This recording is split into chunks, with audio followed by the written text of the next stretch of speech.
চলো দেখে নেওয়া যাক দশম শ্রেণীর ভৌতবিজ্ঞানের গ্যাসের আচরণের অধ্যায়ের চার্লস ও বয়েলের সমন্বয় সূত্র।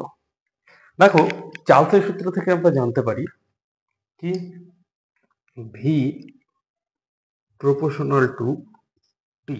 এটা কিসের থেকে জানতে পারি? চার্লসের সূত্র থেকে।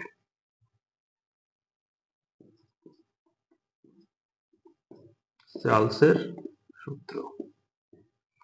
আর বয়েলের সূত্র থেকে কি জানতে পারি?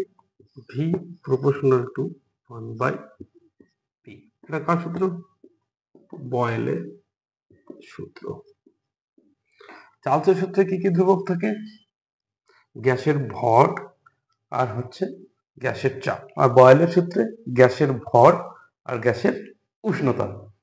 এবার এই দুটোকে যদি কম্বাইন করা হয় তাহলে আমরা কি লিখতে পারি?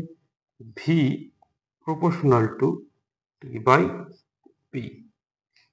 V proportional to T by P.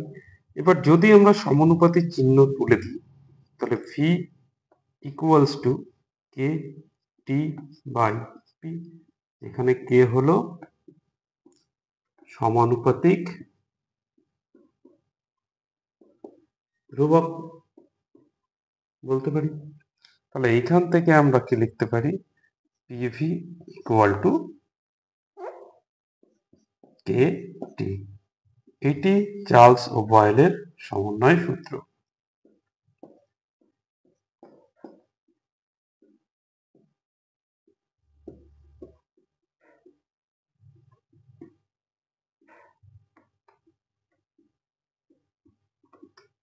সমন্বয় সূত্র।